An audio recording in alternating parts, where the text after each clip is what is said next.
उत्तर प्रदेश के मनरेगा कर्मी जो कि लंबे समय से संघर्ष करते हुए नजर आ रहे थे। आपको बता दें कि उनके द्वारा अब आगे की रणनीति बना ली गई है, जहां एक तरफ सरकार की तरफ से तमाम बड़े दावे और वादे किए गए और कहा गया था कि वक्त रहते ही इनकी समस्याओं का हल कर दिया जाएगा। लेकिन देखने को मिलता है कि जब संगठन के पदाधिकारी राजधानी लखनऊ पहुंचकर विभागीय अधिकारियों से मुलाकात करते हैं तो उनके द्वारा आश्वासन दिया जाता है, लेकिन बाद में सारी चीजों को ठंडे बस्ते में डाल दिया जाता है और इस वजह से मनरेगा कर्मी काफी ज्यादा नाराज नजर आ रहे हैं। आपको बता दें कि संगठन ने आगे की रणनीति बना ली है। उनका साफ तौर पे यही कहना है कि 6 मई के बाद एक बड़ी बैठक की जाएगी राजधानी लखनऊ में। उसके बाद सभी संबंधित विधायकों को, अधिकारियों को ज्ञापन पत्र सौंपे जाएंगे और सत्र के दौरान उनकी आवाज को उठाया जाए, इसकी अपील भी की जाएगी। इसके साथ ही अगर फिर भी समस्याओं का हल नहीं होता है तो जरूरत पड़ने पर राजधानी लखनऊ में एक बड़ा कार्यक्रम किया जाएगा और सीएम आवास के घेराव की भी बात कही जा रही है। फिलहाल आगे की क्या कुछ रणनीतियां हैं और ये कार्यक्रम किस तरह से होंगे, इस विषय पर ज्यादा जानकारी देते हुए संगठन के पदाधिकारी या यूं कहें कि प्रदेश अध्यक्ष भूपेश सिंह ने क्या कुछ कहा है, आप भी सुनिए। भूपेश जी, आपका हमारे चैनल अटल टीवी पे बहुत बहुत स्वागत है। धन्यवाद अटल टीवी को। भूपेश जी, जैसा कि देखने को मिल रहा है कि लंबे समय से मनरेगा कर्मी जिन्हें अब बीबीजी रामजी योजना से जोड़ दिया गया है, इंतजार कर रहे हैं कि सरकार की तरफ से कुछ बेहतर किया जाए, क्योंकि योजना का नाम तो बदल दिया गया है लेकिन कर्मचारियों की स्थितियां नहीं बदल पा रही हैं। तो संगठन का क्या कुछ अब रणनीति है, संगठन आगे चलकर क्या कुछ सोच रहा है? सबसे पहले अटल टीवी को धन्यवाद जो समय समय पर हमारी आवाज को उठाते रहते हैं। जैसा कि आप सब जानते हैं कि मनरेगा का नाम बदल करके बीबीजी रामजी हो गया है जी। और इसमें 100 मैंडेज की जगह 125 दिन श्रमिकों को काम मिल सकता है एक वित्तीय वर्ष में जी। परंतु अगर जो देखा जाए प्रशासनिक मद 6% से बढ़ा करके 9% केंद्र सरकार ने किया है, उसके लिए केंद्र सरकार को धन्यवाद।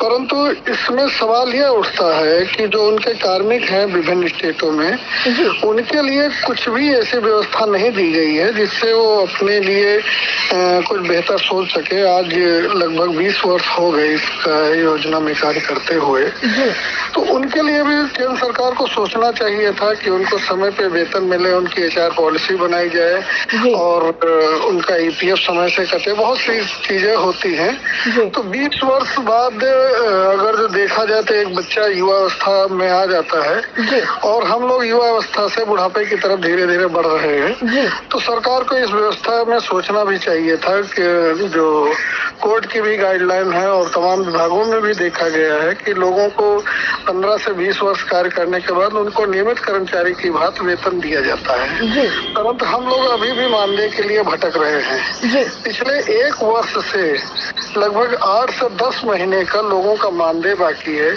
इस संबंध में उत्तर प्रदेश के किसी भी ग्राम्य विकास विभाग के अधिकारियों को जरा से भी शर्म नहीं आ रही है कि उनके अंडर में काम करने वाले मनरेगा कार्मिक और ग्राम रोजगार सेवक आज बिना मानदेय के अपना जीवन चला रहे हैं। हमारे विभाग के माननीय मंत्री जी हैं, उनको हमारी जानकारी है, लेकिन पता नहीं क्या बात है कि वो मानदेय के विषय में जरा भी उनको समझ में नहीं आ रहा है कि वो मानदेय क्यों नहीं दे रहे हैं। हम लोगों को ये बताने में उनको कोई कष्ट हो रहा है। और जबकि सबसे मजबूत नेता है पार्टी के अंदर, वो प्रदेश अध्यक्ष रहे भारतीय जनता पार्टी के और उत्तर प्रदेश सरकार में डिप्टी सीएम भी हैं, तो उनको हम लोगों के मानदेय की व्यवस्था अविलंब करानी पड़ेगी। अगर जो नहीं करते हैं तो हम लोग एक बृहद आंदोलन छेड़ने जा रहे हैं। उत्तर प्रदेश में इस समय इस अप्रैल माह में जो मानव दिवस सृजित होने चाहिए वो बहुत कम सृजित हो रहे हैं। लोगों का मोह भंग हो रहा है। अगर यही स्थिति रही तो मई माह में लोग और ज्यादा योजना के विपरीत जाएंगे और कार्य प्रभावित होगा, कार्य नहीं होंगे, क्योंकि बिना मानदेय के लोग कब तक कार्य करेंगे। जी भूपेश जी, जो आप लोगों की बैठक है वो कब के लिए प्रस्तावित है? 6 मई के बाद हम लोगों ने डिसीजन लिया, हम लोग बैठक करेंगे।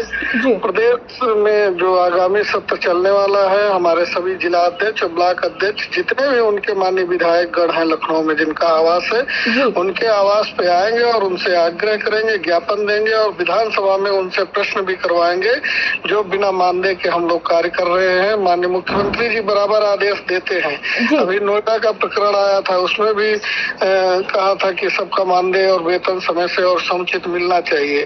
परंतु उत्तर प्रदेश के ग्रामीण विकास विभाग के अधिकारियों को शायद उनकी आवाज सुनाई नहीं देती है। इसलिए इस आवाज को सुनाने के लिए हम लोग एक बड़ा कार्यक्रम भी कर सकते हैं।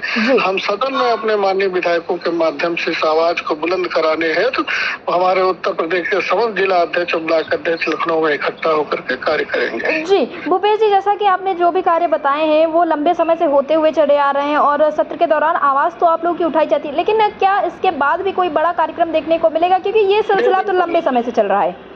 लखनऊ में हम लोग आंदोलन करेंगे, जरूरत पड़ी तो मुख्यमंत्री आवास भी जाएंगे, क्योंकि अब शांत बैठने का समय नहीं है। जब मुख्यमंत्री जी की घोषणा उनके अधिकारियों को नहीं सुनाई देती है तो हम माननीय मुख्यमंत्री जी के आवास पे जाकर के कहेंगे कि आपके ग्रामीण विकास विभाग के अधिकारी आपकी घोषणा को झूठा बता रहे हैं और कह रहे हैं कि वो राजनीतिक घोषणा थी, उसमें कोई सच्चाई नहीं है। इसलिए माननीय मुख्यमंत्री जी से उनके आवास पर जाकर के हम लोग निवेदन करेंगे। जी भूपेश जी, अड्डा टीवी से जुड़ने के लिए बहुत बहुत धन्यवाद। धन्यवाद।